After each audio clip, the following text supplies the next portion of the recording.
What's up guys? Today I want to discuss a problem that happens with both Nerf players and Gelball players when you try to use any kind of optic on your blaster. Particularly if it's a magnified optic, but it can happen even with 1x red dot sights. Here I have my M20 Construct dart blaster and my ARP9 Gelball blaster. Both of these are shooting around 300 FPS. However, the foam dart blaster fires a 1 gram projectile at that 300 FPS. And the gel blaster fires projectiles that are 0.2 grams. When I shoot at a target 30 meters away with either of these two blasters, gravity pulls the shot down by the time it reaches the target. This forces me to aim a little bit higher to compensate for that. With this gel blaster, even though the trajectory is more flat from the backspin of the hop-up, because this hop-up doesn't have a lower tongue and a lot of them don't, the gel gets pushed down straight away as it leaves the barrel, forcing me to also aim up. In real steel, you just adjust the elevation of your sight. But the problem with Nerf and Gelball is that the drop is too great for the adjustment of the sight. This one already has the red dot all the way down that can possibly go, and it's still not enough. And if you're trying to use a magnified sight, good luck. You probably won't even be able to see the target that you're aiming at. Luckily, Worker, a company who design aftermarket mod kits and mod parts for Nerf blasters, have come out with a solution. This is an adjustable Picatinny top rail, which costs $38.50 from Blaster Tech here in Australia. There are real steel versions of this, and they're about $500. So trust me, I did look around because, if I can get it out, because this rose gold color is not my personal preference. But what this allows you to do is zero your sight by using the Picatinny rail itself. If you turn this, it will lift the back of the rail up, angling your sight down. And also if you have like a really wonky barrel or for some reason, you can also adjust windage further than your sight allows. So now let's head over to the range and give it a go. All right, so first up I'm gonna do the foam dart blaster. Let's get a baseline of how high I need to aim above the target currently. This is at 30 meters.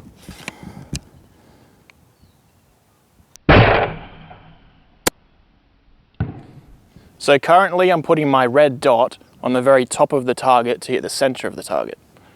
Let's put this Worker Picatinny rail on and see if we can adjust that. Now it does come packaged with the Allen keys that you'll need to attach it. Today I'm just going to use a screwdriver set though.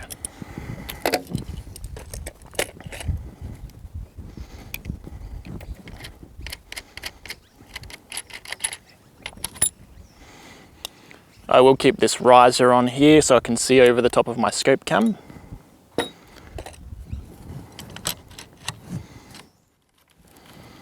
There we go, we have our Worker Picatinny rail attached.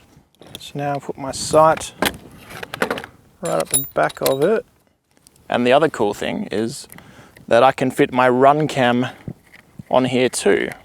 So even though I'm adjusting the zero and I'll be angling my blaster up automatically, this Runcam will also be pointing at the target. And I've made sure to leave a little bit of a gap between there so that I can still access the back of the Runcam to charge it. All right, so let's raise this up a little bit and take a shot. This time we'll be aiming at the very center of the target.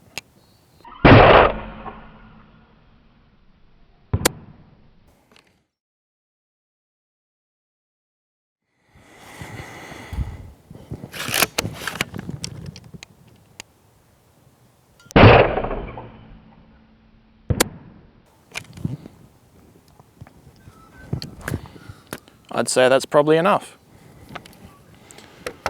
All right, so now I'm gonna try it on my gel blaster.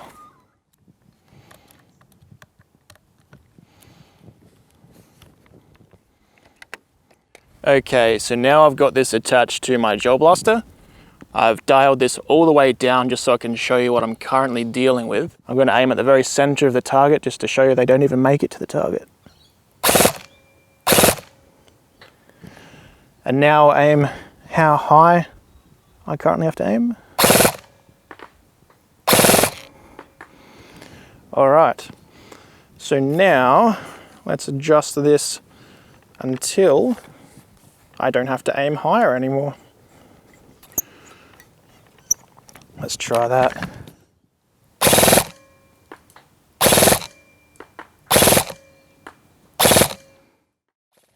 Beautiful. So this solves my issue of having to aim higher above the target, and at the same time my Runcam is looking where my sight is. A problem you might have now though, particularly with a dart blaster, is that your shots are going to go higher than where you were aiming back there. So surprisingly, even though we're closer now, the dart isn't going too much higher than where I'm aiming. And that's because when you get closer to a target, the target is bigger to you, so you'd still hit it. But regardless, you should still zero your sight in for the distance you'll most likely be shooting at. Where have you got your sight dialed in right now?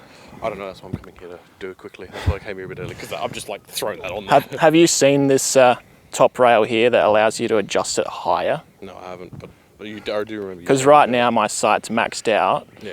So even though I was aiming at the center of the target, it would still drop short. Yeah. So I had to aim at the very top of the target. Yeah. But with this, now aiming at the center of the target, the dart hits the center of the target. So. Yeah. All right, fellas. So that's the Worker Adjustable Metal Rail. Seems to work really well for me, especially with the scope cam, because it angles it down so it's still in line with the scope. So where I'm aiming is what you see. But now, I'm going to go on with some gameplay footage. I'm going to do sniper versus sniper in a mix of gel ballers. See if we can find each other and see who is the better sniper.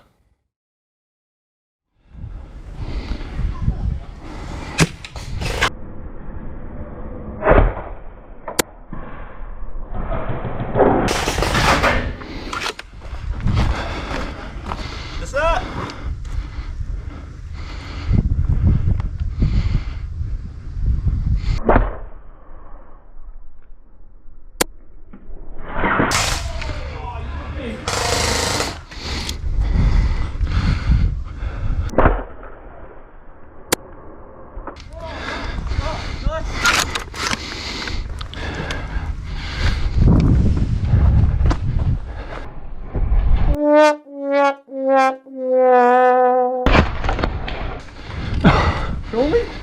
Yeah, you got me. Did mine hit that or go through? I didn't hear an impact.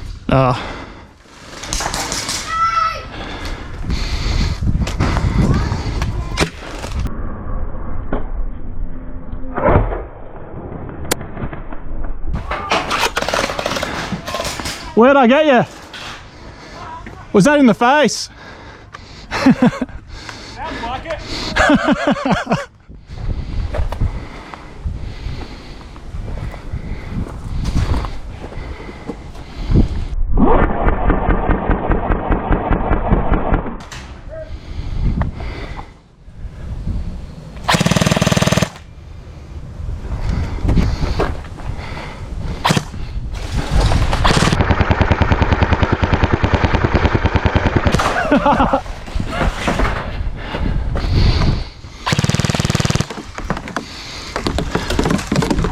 Fucking hell.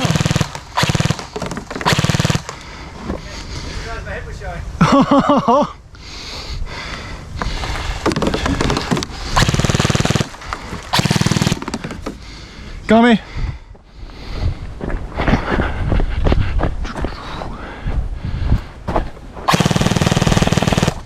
Ha ha ha. It's gone flat.